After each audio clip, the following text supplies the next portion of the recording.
पंचायत समिति की अध्यक्षा सुश्री कंगना सेठी जी, मंडल के हमारे उपाध्यक्ष फारूक भट्ट जी, पार्टी के हमारे साथी देशराज जी, बालम जी, यहाँ पंचायती राज संस्थाओं के सभी चुने हुए प्रतिनिधि, पत्रकार मित्रों, उपस्थित सभी भाइयों और बहनों, मैं क्षमा चाहूंगा कि हम आपके बीच में यहाँ देरी से पहुंचे और सही मायने में मैं कहूं कि मुझे यहाँ इस प्रकार के कार्यक्रम की जानकारी ठीक तरह से थी नहीं। कुछ साथियों को मिलेंगे ये बताया था, लेकिन यहाँ जनसभा का स्वरूप यह कार्यक्रम रखा गया है और आप लंबी देर से यहाँ बैठ करके इंतजार कर रहे हैं। आपको असुविधा हुई उसके लिए मैं क्षमा चाहूंगा, लेकिन फिर भी मैं इस बात के लिए आप सबका आभार व्यक्त करता हूं जिस गर्मजोशी के साथ आप लोगों ने हमारा अभिनंदन किया, स्वागत किया। आप सबका बहुत बहुत धन्यवाद।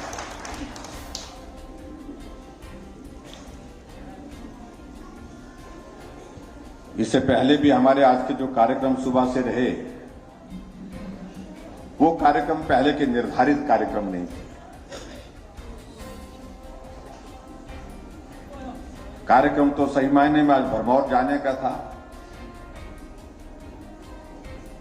और भरमौर में हमारे हिमाचल प्रदेश के अस्तित्व के, हमारे गठन के 75 वर्ष होने के पश्चात जो एक कार्यक्रम हम हर विधानसभा क्षेत्र में बड़ा कार्यक्रम कर रहे हैं,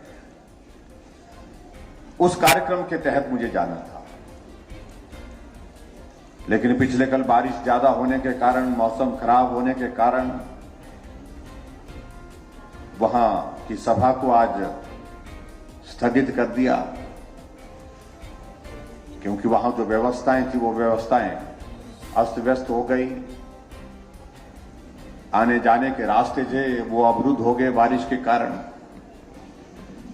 इसलिए हमने कहा आज चलते चलते सब साथियों को मिलेंगे। और सुबह से ये तीसरा कार्यक्रम है।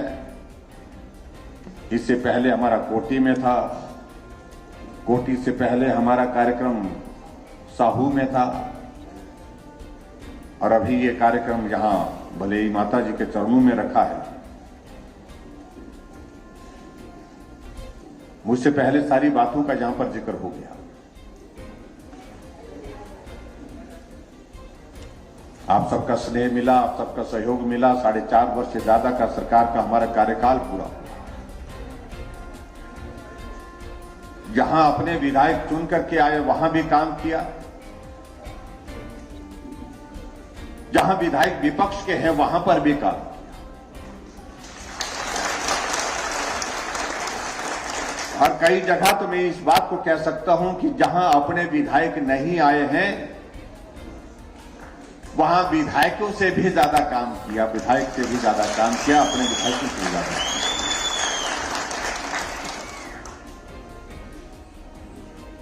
और इसलिए इस विधानसभा क्षेत्र में भी मैं कह सकता हूं, दावे के साथ कह सकता हूं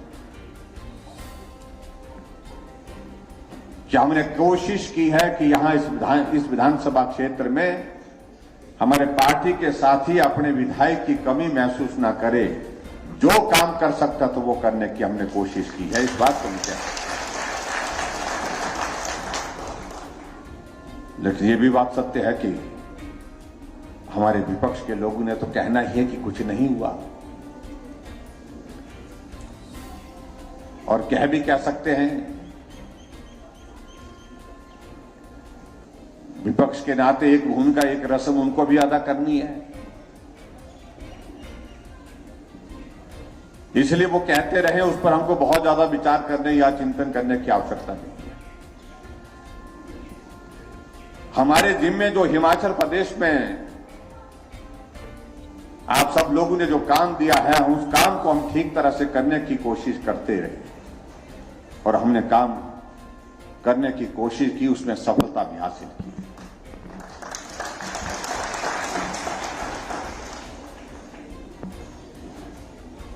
4.5 वर्ष से ज्यादा का कार्यकाल हमारा पूरा हुआ है और इस 4.5 वर्ष के कार्यकाल में हिमाचल प्रदेश का कोई विधानसभा ऐसा क्षेत्र नहीं है, ऐसा नहीं है जहां 3 बार 4 बार मैं नहीं गया। यहां ऐसे पहले कई मुख्यमंत्री ऐसे भी रहे हैं कि 5 साल का कार्यकाल बीत गया लेकिन एक बार भी उस विधानसभा क्षेत्र में गए नहीं।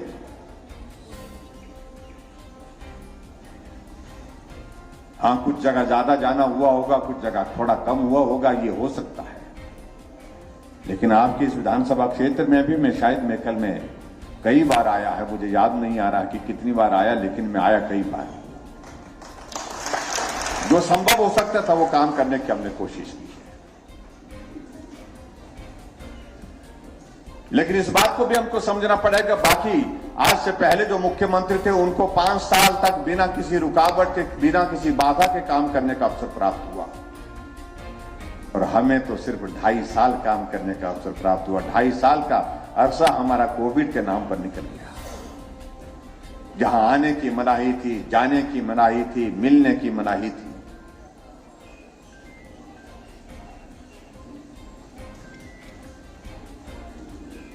और इसलिए फिर भी उसके बावजूद हमने कोशिश की है हिमाचल प्रदेश में हर विधानसभा क्षेत्र में विकास को गति देने।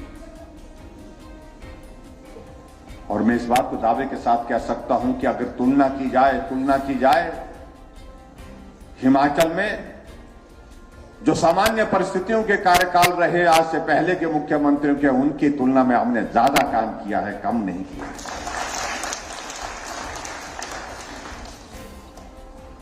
आज हिमाचल प्रदेश में अगर हम सड़कों की बात कहें, सिर्फ सड़कों की बातों का हम जिक्र करें, आज तक के हिमाचल के इतिहास में 5 साल के कार्यकाल में जितनी सड़कों की लंबाई बनी उससे ज्यादा हम 4.5 वर्षों के कार्यकाल में ही पूरा कर चुके हैं। और जब 5 वर्ष का कार्यकाल होगा तो मैं कहता हूं कि आने वाले समय के लिए सभी के लिए चुनौती होगी। जितनी सड़कों की लंबाई हमारे इस कार्यकाल में बनी है उतनी सड़कों की लंबाई आगे भी करना कठिन है। पीछे तो हमने देखा ही नहीं उस दौर। लेकिन फिर भी हमारे कुछ मित्रों को कहने की आदत पड़ी है कि कुछ नहीं हुआ। मुझे मालूम नहीं वो कहां रहते हैं, कहां चलते हैं, कहां देखते हैं। अगर जमीन पर चलते हैं, अगर जमीन पर देखते हैं तो मैं निश्चित रूप से दावे के साथ कह सकता हूं कि कुछ चीजें उनको जमीन पर अलग से हट करके दिखाई दे रही होंगी जो उनके कार्यकाल में हुई नहीं।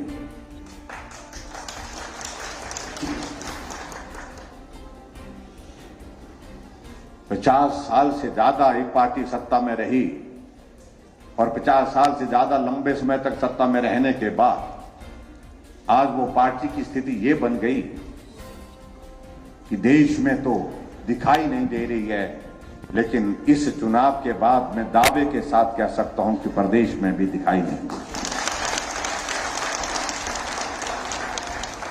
कोई तो वजह रही होगी, उनको समझना चाहिए, सोचना चाहिए। ये हमारा काम नहीं है उनको मार्गदर्शन करने का, ये हमारा काम है भी नहीं कि हम उनको सलाह दें। लेकिन मुझे लगता है कि उनको आत्मचिंतन करना चाहिए कि आखिर हुआ क्या है जिसके कारण पूरे देश भर में कांग्रेस समापन की ओर बढ़ती है।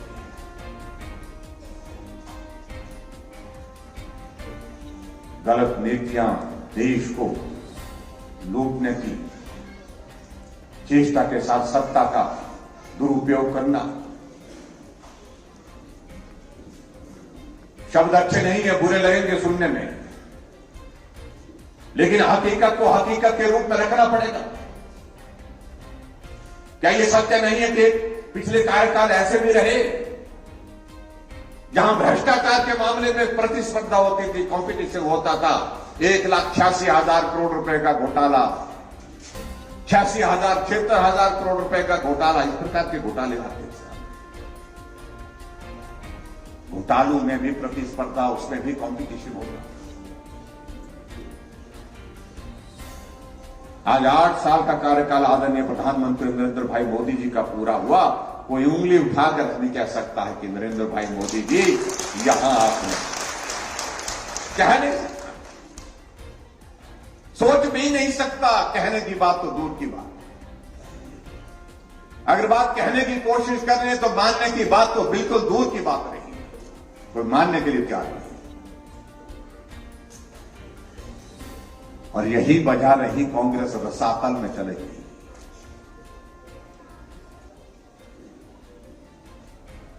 अभी जिन 5 प्रदेशों में हाल ही में चुनाव हुए, कुछ महीने पहले उन चुनावों के दौर में विधानसभा के अंदर बहुत शोर से बोलते थे, हम आ रहे हैं, बहुत अच्छा माहौल है, पंजाब में जीत रहे हैं, उत्तराखंड में जीत रहे हैं, मणिपुर जीत रहे हैं, गोवा जीत रहे हैं। लेकिन परिणाम आया आपके सामने। जो एक प्रदेश 5 में से उनके हाथ में था, पंजाब, वो भी चला गया। उनके उस वक्त के मुख्यमंत्री 2 जगह से चुनाव लड़े और दोनों जगह से चले गए। और उधर हमारी पार्टी भारतीय जनता पार्टी जिन 4 प्रदेशों में थी, 4 प्रदेशों में प्रचंड बहुमत के साथ फिर सत्ता में आए।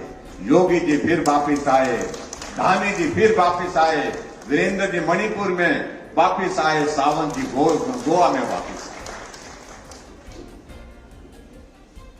उत्तर प्रदेश में 400 से ज्यादा सीटें और, लेकिन उसके बावजूद कांग्रेस की 2 सीटें। और यहां कह रहे हैं कि हम आ रहे हैं, हिमाचल में आ रहे हैं। जो कांग्रेस पूरे देश में समाप्त हो गई, उसके लिए इसे देवभूमि हिमाचल प्रदेश में कोई स्थान नहीं होना चाहिए, मैं दावे के साथ कह सकता हूं।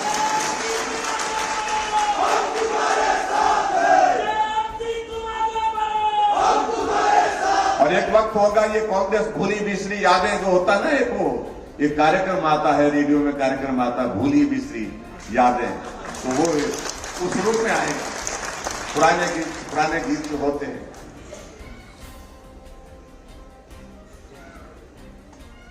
क्योंकि कारण हमने ऐसे किए।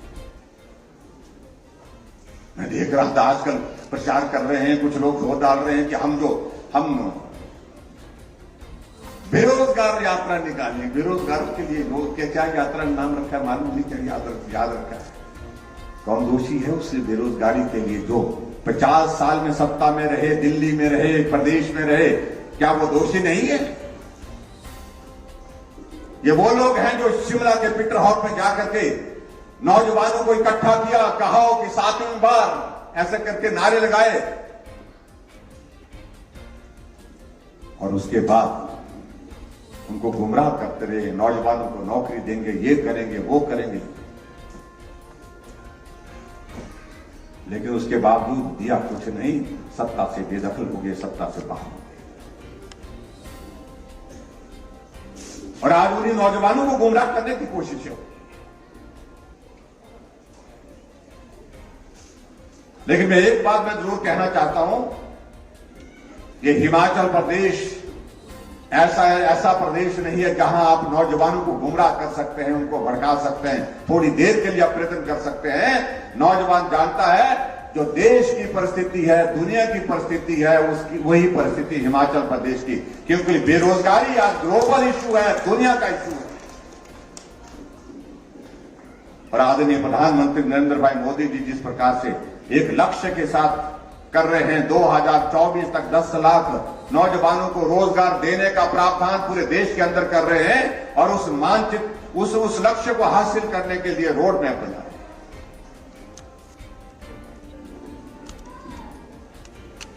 आज हमारे लिए प्रचार कर रहे हैं कि हिमाचल प्रदेश में कर्जा ले रहे हैं, जैसे कि इनके जमाने में कर्जा लेते ही नहीं थे। ये जो महानुभाव जो आजकल हमारे खिलाफ इस बात को लेकर के कह रहे हैं, जब 4.5 वर्ष पहले सत्ता छोड़ करके गए थे, 50,000 करोड़ रुपए का कर्जा हिमाचल के गरीब लोगों के ऊपर लाद करके गए थे। ये वो लोग हैं जो आज इस बात का जिक्र कर रहे हैं। सबसे ज्यादा अगर कर्जा सबसे किसी कार्यकाल में लिया तो पिछले 5 वर्ष के कार्यकाल में, जब सत्ता कांग्रेस पार्टी की हिमाचल प्रदेश में रही। उस वक्त तो कोविड भी नहीं था। आज के हालात तो अलग तरह के हैं। 2.5 साल में कोविड के कारण प्रदेश की, देश की आर्थिकी तबाह हुई है। अगर उनके दौर में भी अगर कोविड आया होता तो समझ में आता कि अलग तरह की परिस्थिति है, शायद लेना पड़े, मजबूरी में लेना पड़े। लेकिन वो भी परिस्थिति थी। इन सारी बातों का जवाब देने के लिए मुझे लगता है कि आने वाले समय में हमको प्रयत्न करने की कोशिश करनी चाहिए। और जहां लोकतंत्र की बात कहता हूं मैं, निश्चित रूप से हम दावे के साथ अभी तक हमने सिर्फ काम पर फोकस किया है, काम पर हमने ज्यादा ध्यान दिया है। अभी तक विपक्ष क्या बोल रहा है, क्या कर रहा है, वो सारी चीजों को लेकर के हमने बहुत गंभीरता से लेने की आवश्यकता महसूस नहीं करी। लेकिन निश्चित रूप से लोकतंत्र में अगर हमको भी बोलने का, उनको अगर बोलने का अधिकार है तो हमको भी बोलने का अधिकार है। हम तथ्य के साथ लोगों के समक्ष जाएंगे, लोगों के बीच में बात करेंगे। 5 वर्ष का कार्यकाल कांग्रेस का पिछला बीता, और आप में से अगर मैं यहीं पर पूछूं, अगर कांग्रेस के 5 वर्ष की कोई योजना जो आपको ध्यान में आती हो कि पूर्व सरकार ने कोई ऐसी योजना चलाई हो, आप जिक्र करें। मैंने विधानसभा के अंदर पूछा इस बात को, सभी कांग्रेस के विधायक सामने बैठे थे। मैंने कहा मेरी याददाश्त बहुत ठीक है, लेकिन मैं एक बात को कोशिश कर रहा हूं, पिछले 2 दिन से कोशिश कर रहा हूं याद करने की कि 5 साल की सरकार में, आपकी सरकार के दौरान हिमाचल प्रदेश में कौन सी योजना शुरू हुई थी जिस योजना का हम जिक्र कर सकते। मैंने कहा मुझे याद नहीं आ पाई, मेरी आप मदद कर दीजिए। मैंने कहा कि अगर आप मुझे बता पाएंगे तो मैं आपकी बात को सुनने के लिए, मानने के लिए तैयार हूं। मैं भी लोगों के बीच में उस योजना का जिक्र करूंगा। लेकिन कांग्रेस के विधायक सामने बैठ करके कोई हिम्मत नहीं जुटा पाया खड़ा होकर के बात कहने का कि 5 साल पहले हमारी सरकार में ये योजना शुरू की थी। और आज कुछ नेता ये कह रहे हैं कि हमारी सरकार आएगी, हमारी सरकार आएगी तो हम जयराम की सारी योजनाओं को बंद कर देंगे। ये वही मानसिकता है जो आज से पहले इस देवभूमि हिमाचल प्रदेश में बदले की भावना से, राजनीतिक प्रतिशोध की भावना के साथ काम करने वाली मानसिकता है, जिसको हमने 5 सालों में, इन 4.5 वर्षों में पनपने नहीं दिया। हिमाचल में हमने परिवर्तन लाने की कोशिश की है, और परिवर्तन हमने लाने की कोशिश की है तो हमने पहली बात यह कही कि हम बदले की भावना से काम नहीं करेंगे। कैबिनेट की पहली बैठक में हमने यही निर्णय लिया कि हम राजनीतिक प्रतिशोध की भावना से, बदले की भावना से काम नहीं करेंगे। नहीं तो कैबिनेट की पहली बैठक में क्या होता था, होता यही था कि पूर्व सरकार के इन मामलों को रद्द किया जाए, इन स्कीमों को रद्द किया जाता है, रोक दिया जाता है। पूर्व सरकार के इन मंत्रियों के खिलाफ जांच के आदेश दे दिए जाते थे, अधिकारियों के खिलाफ जांच के आदेश दे दिए जाते थे। यही होता था। हमने कहा नहीं, हम इस परंपरा को रोकना चाहते हैं, ये प्रदेश हित में नहीं है, और इसलिए हमने नई शुरुआत की कि बदले की भावना के साथ काम करने की संस्कृति को बंद करना चाहिए। हमने बंद किया। क्या होता था, सरकार बदलती थी तो बदलते हुए सबसे पहले क्या होता था, टोपियों के रंग बदल जाते थे। एक अलग तरह की परंपरा बना के रखी हुई थी। इसकी सरकार आई तो लाल टोपी होगी, उसकी सरकार आएगी तो हरी टोपी होगी। हमने कहा ये टोपी हिमाचल की संस्कृति का प्रतीक है, हिमाचल की पहचान है। ये हिमाचली टोपी है, चाहे वो हरे रंग की है, चाहे वो लाल रंग की है, चाहे वो कुल्लू की है, चाहे वो रामपुर की है, चाहे वो चंबा की है, चाहे कहीं की भी है, उस टोपी पर हमारा सम्मान होना चाहिए। वो राजनीति की वस्तु नहीं होनी चाहिए। हमने उस परंपरा को ही समाप्त कर दिया। आज टोपी का जिक्र नहीं होता है। हमने ऐसे भी देखे कई नेताओं को मंच पर उनके रंग के मुताबिक, तो उनकी मनपसंद रंग के मुताबिक टोपी नहीं दी तो टोपी ही फेंक दी।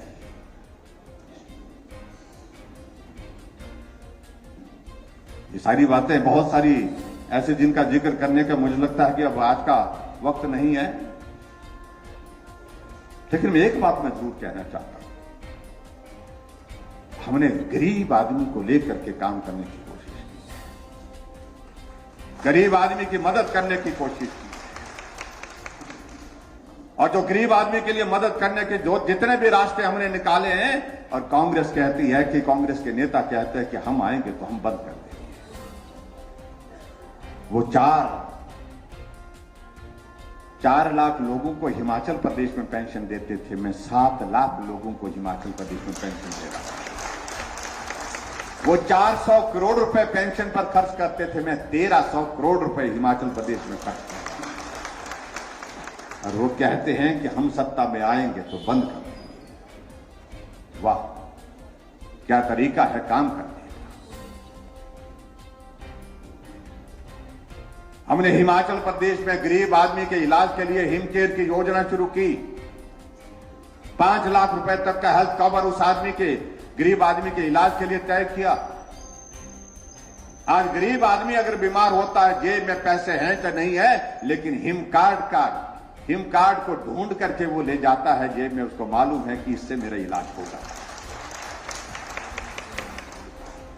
हमने उस आदमी की जिंदगी बचाने के लिए प्रयत्न किया कि हम सरकार के माध्यम से उसका इलाज कर सकें, उसकी पीड़ा को कम कर सकें। और कांग्रेस कह रही है कि हम सत्ता में आए तो हम बंद कर देंगे।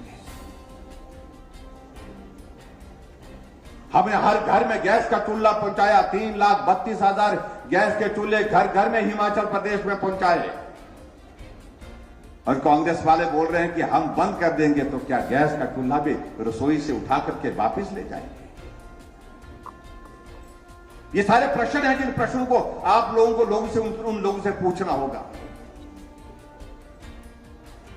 हमने उस गरीब आदमी को जो बीमार हो गया, लाचार, बेबस है, अपना इलाज करने की स्थिति में नहीं है और बिस्तर पर पड़ा है, बीमारी ऐसी लग गई है जब तक जिंदा है तब तक उसका इलाज करना पड़ेगा। ऐसे लोगों के लिए हमने हिमाचल प्रदेश में सहारा योजना की शुरुआत की। 3,000 रुपए 20,000 लोगों के खाते में डाल रहे हैं, हर महीने डाल रहे हैं। और वो कह रहे हैं कि हम सत्ता में आएंगे तो हम बंद कर देंगे। हमने माताओं के लिए तय किया कि माताएं काम करने के लिए घर से बाहर जाती हैं, उनके लिए मदद का कोई रास्ता निकालना चाहिए। हमने कहा आने जाने का किराया उनका बहुत ज्यादा खर्च होता है और आबादी का 50% आधा हिस्सा हमारी महिलाएं हैं, इसलिए हमने कहा महिलाओं से किराया भी बस का आधा लेंगे। और वो कहते हैं कि हम आएंगे तो बंद कर देंगे।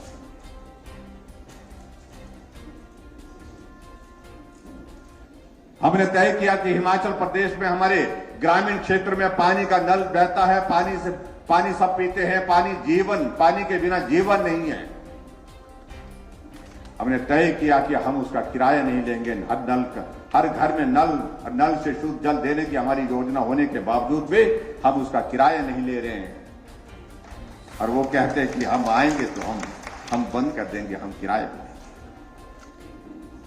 हमने ये तय किया कि हिमाचल प्रदेश में जो गरीब लोग हैं, जिनके घर में 2 बल्ब, 4 बल्ब, 5 बल्ब जलते हैं, 125 यूनिट से बिजली कम खर्च होती है, ऐसे गरीब लोगों के लिए, ऐसे मध्यम दर्जे के लोगों को हम मदद करना चाहते हैं। हिमाचल प्रदेश में हमने कहा 125 यूनिट तक बिजली का किराया नहीं लेंगे।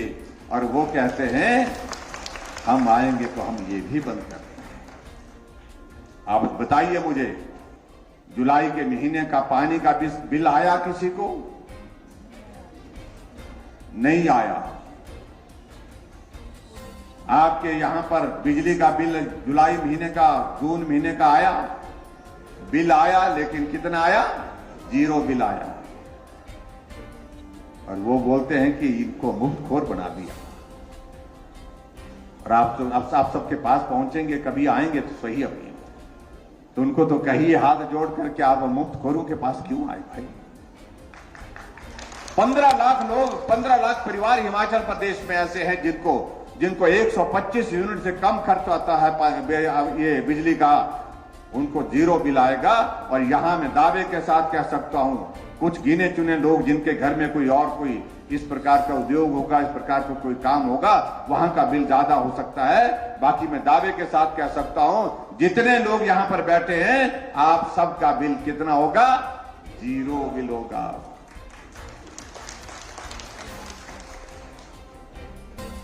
ऐसी चीजों को लेकर के मैं समझता हूं कि इससे ज्यादा कुछ समझाने क्या कर।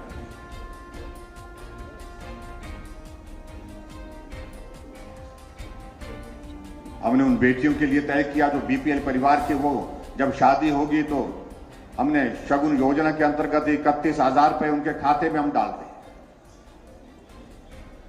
और वो कहते हैं कि हम आएंगे तो हम ये भी बंद कर देंगे।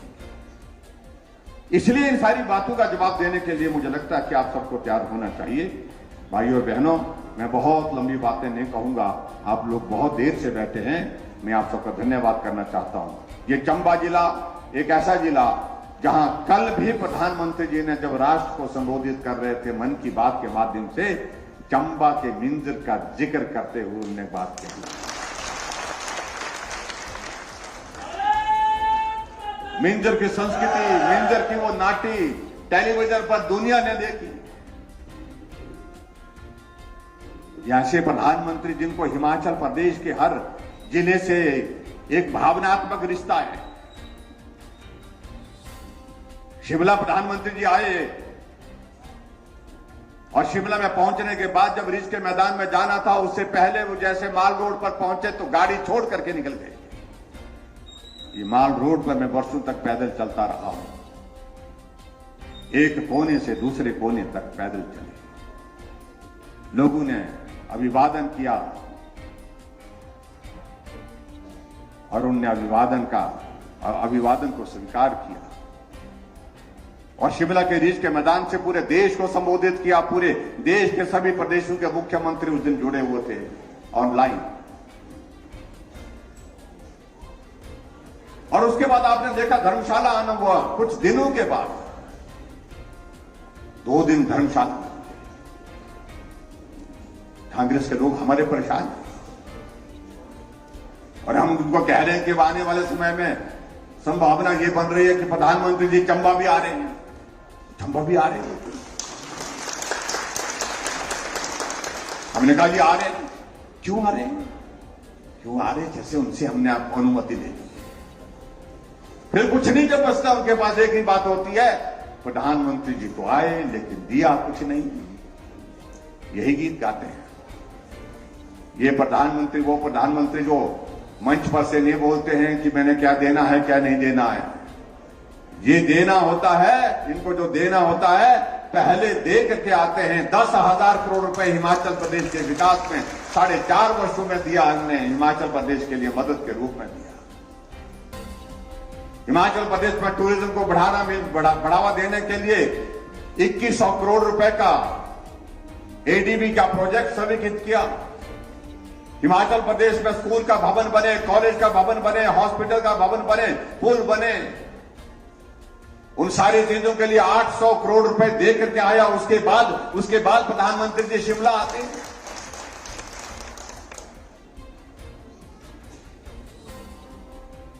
लेकिन उनको यही लगता है कि आए लेकिन घोषणा नहीं, घोषणा करने की जरूरत नहीं होती।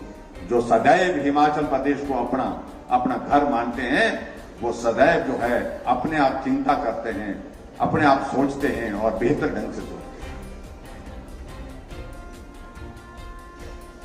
भाइयों बहनों, ये चंबा जिला आगे बढ़ना चाहिए और तेज गति से बढ़ना चाहिए और ये हिमाचल प्रदेश आगे बढ़ना चाहिए। इसके लिए रास्ता बड़ा सीधा है, सरल है कि डबल इंजन की सरकार चाहिए हिमाचल प्रदेश में। दिल्ली में मोदी जी चाहिए और हिमाचल में भाजपा की सरकार चाहिए। ये आज की आवश्यकता है। अगर हम चाहते हैं कि स्कूल का भवन बने, कॉलेज बने, सड़कें बने, पुल बने, हमारे हिमाचल प्रदेश में टूरिज्म आए, हमारे हिमाचल प्रदेश का चंबा जिला जो आकांक्षी जिला है, ये आकांक्षी जिला के उन मापदंडों को पूरा करने के पश्चात जो है उससे बाहर निकलने की परिस्थिति में आए सामान्य जिले की तरह, ये तभी संभव है जब केंद्र में भारतीय जनता पार्टी की सरकार जो लंबे समय तक अभी एक बार नहीं अनेक बार आदरणीय मोदी जी के नेतृत्व में चलती रहेगी, उसके साथ, उस सरकार के साथ हमको भी हिमाचल प्रदेश को भी चलना है।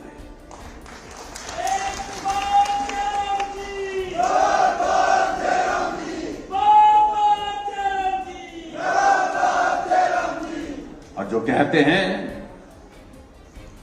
कि हम आ रहे हैं, देश में तो आने की संभावना है अभी 5 दशक तक तो नहीं दिख रही। कई बार मुंह से सच्चाई निकल जाती है, मैं कल सुन रहा था कहीं सोशल मीडिया में कांग्रेस पार्टी की अध्यक्षा हिमाचल प्रदेश की वो कह रही थी, कार्यकर्ताओं को संबोधित करके कह रही थी कि अब की बार अगर सत्ता में नहीं आए तो 25 सालों तक सत्ता में नहीं आ पाएंगे। मुझे लगता है कि उन्होंने सही बात कही।